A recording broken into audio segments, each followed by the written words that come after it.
Hello everyone, welcome to my YouTube channel simply doctor. आगे बढ़ने से पहले आप मेरे इस चैनल को सब्सक्राइब कर दीजिए और बेल आइकन को दबा दीजिए ताकि आपको मेरे आने वाले वीडियो का नोटिफिकेशन मिल सके। अब हम बढ़ते हैं आज के टॉपिक की तरफ। पीजी का क्या रोल होता है रेस्पिरेटरी फेलियर में, हम वो देखते हैं। एबीजे जो है वो शॉर्ट फॉर्म है आर्टेरियल ब्लड गैस एनालिसिस का। तो क्या होता है, ये डेफिनेशन देखते हैं इसकी। An arterial blood gas analysis is an laboratory test to monitor the patient acid base balance। तो एबीजी क्या है, एक लेबोरेटरी टेस्ट है जिसमें एनालिसिस किया जाता है पेशेंट के ब्लड के एसिड बेस बैलेंस को। ABG blood sampling is taken from N artery. तो एबीजी सैम्पलिंग के लिए ब्लड कहाँ से लिया जाता है, आर्टरी में से लिया जाता है। मेनली याद रखना है कि इसमें आर्टरी में से ब्लड लिया जाता है, वेन में से नहीं लिया जाता है। तो कौन कौन सी आर्टरी में से हम ब्लड ले सकते हैं, तो रेडियल आर्टरी में से ले सकते हैं, या फिर ब्रेकियल आर्टरी में से ले सकते हैं, या फिर फिमोरल आर्टरी में से ले सकते हैं। इन तीनों में से किसी भी एक आर्टरी में से ले सकते हैं, पर प्रायोरिटी में रेडियल आर्टरी ही होती हैं। ABG sampling helps to interpret the condition that affect respiratory system, circulatory system, metabolic process। तो ABG सैम्पलिंग हमें किस चीज़ में मदद करती है, तो ABG सैम्पलिंग से रेस्पिरेटरी सिस्टम में कोई प्रॉब्लम तो नहीं है वो पता चलता है, सर्कुलेटरी सिस्टम में कोई प्रॉब्लम तो नहीं है वो पता चलता है, मेटाबॉलिक प्रोसेस ठीक से हो रही है या नहीं ये भी हमें ABG एनालिसिस से पता चलता है। तो एबीजी एनालिसिस में हम किस किस को देखते हैं, हम पीएच को देखते हैं, हम पार्शियल प्रेशर ऑफ CO2 देखते हैं, बाइकार्बोनेट्स देखते हैं। ये तीन मेन हैं। बाकी हम partial pressure of oxygen and oxygen saturation को भी इसमें एनालिसिस करते हैं। तो normal value in arterial blood gas analysis में नॉर्मल वैल्यू क्या क्या होती है, तो पीएच की नॉर्मल वैल्यू होती है 7.35 to 7.45। Partial pressure of carbon dioxide क्या होता है 35 टू 45 mmHg। ये जो है पार्शियल प्रेशर ऑफ CO2 ये रेस्पिरेटरी डिटर्मिनेंट्स है। एंड बाइकार्बोनेट कितना होता है 22 to 26 milliequivalent per litre, ये मेटाबॉलिक डिटर्मिनेंट्स है।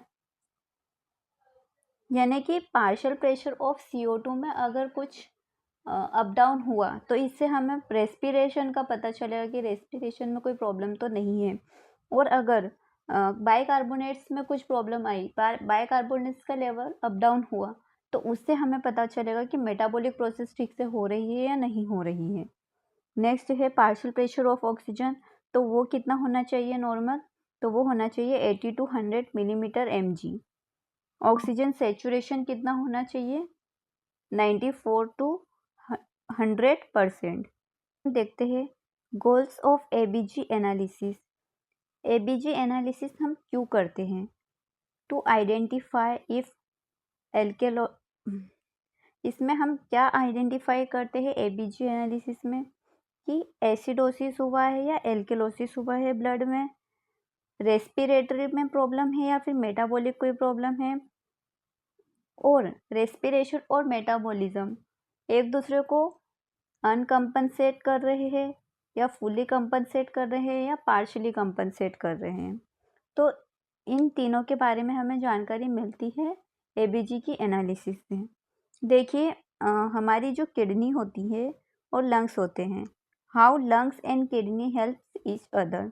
अगर रेस्पिरेशन में कोई प्रॉब्लम हुई तो किडनी हमारी हेल्प करती है, और अगर किडनी में कुछ प्रॉब्लम हुई तो हमारे जो लंग्स है वो हेल्प करते हैं। तो वो किस तरीके से करते हैं वो हम देखते हैं इसमें। अगर क्या हुआ हाइपोवेंटिलेशन हुआ, हाइपोवेंटिलेशन यानी कि जो लंग्स है वो कार्बन डाइऑक्साइड को मतलब लंग्स के अंदर कार्बन डाइऑक्साइड एक्यूमुलेट हो रहा है, कार्बन डाइऑक्साइड बाहर नहीं निकल रहा है। हाइपोवेंटिलेशन की कंडीशन होगी, इसमें क्या होगा partial pressure of carbon dioxide क्या होगा बढ़ जाएगा, जिसकी वजह से देखिए जो कार्बन डाइऑक्साइड होती है वो एक एसिडिक गैस है, और चूंकि एसिड बढ़ता है तो पीएच कम होती है, तो फॉल इन क्या होगा प्लाज्मा पीएच होगा। इसको हम कहते हैं रेस्पिरेटरी एसिडोसिस। क्योंकि एसिडोसिस हो रहा है, यहाँ पे पीएच कम हो रही है एंड कार्बन डाइऑक्साइड बढ़ रही है, तो इसको कहेंगे रेस्पिरेटरी एसिडोसिस। तो जब रेस्पिरेटरी एसिडोसिस होता है तो किडनी किस तरह से हेल्प करती है वो हम देखते हैं। किडनी H+ आयन के सिक्रीशन को बढ़ा देगी यूरिन में। H+ आयन क्या होते हैं, मैं आपको एक रिएक्शन बताती हूँ, उससे आपको पता चलेगा। हमारी बॉडी में कार्बन डाइऑक्साइड एंड वाटर मिलकर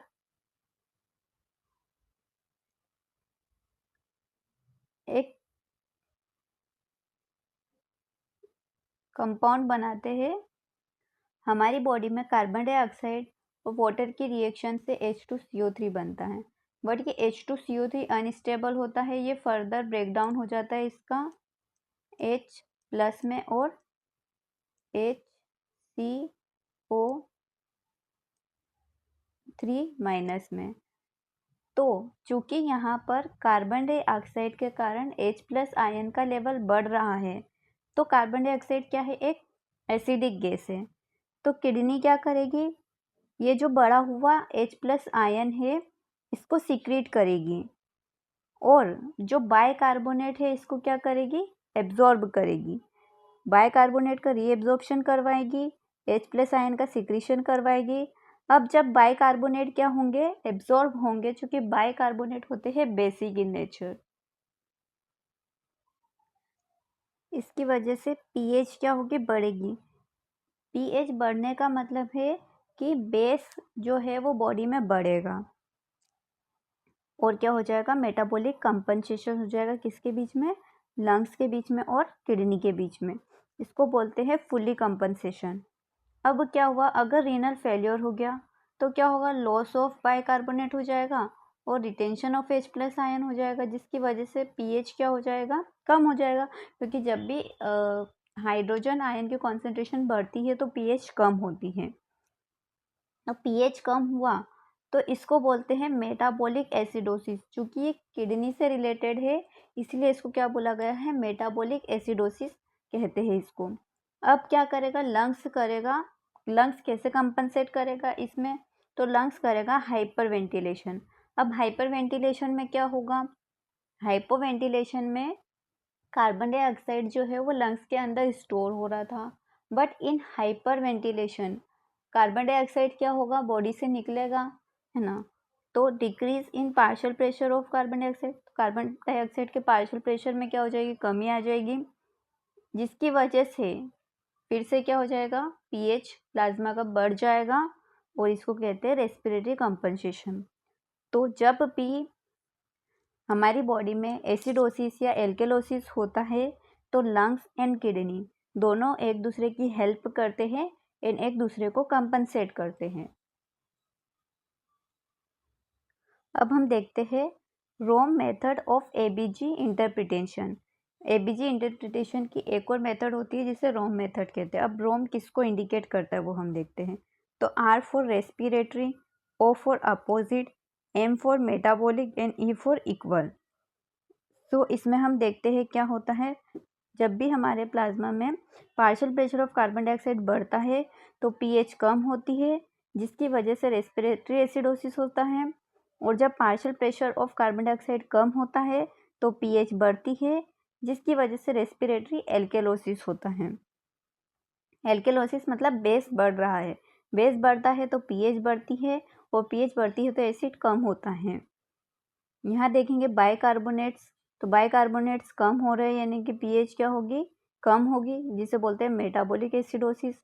बाइकार्बोनेट जब भी आएगा तो हमें मेटाबॉलिक याद रखना है हमारे माइंड में, और जब भी कार्बन डाइऑक्साइड में कुछ चेंजेस आ रहा है तो हमें रेस्पिरेटरी याद रखना है। अब बाइकार्बोनेट आयन क्या हो रहे हैं, बढ़ रहे हैं, तो पीएच क्या होगी, बढ़ेगी, जिसे हम बोलते हैं metabolic alkalosis. So this is all about today's video. If you like my videos, so like, share and subscribe to my channel. और आप मुझे कमेंट सेक्शन में बताइए कि नेक्स्ट टॉपिक में कौन सा लूँ। Thank you.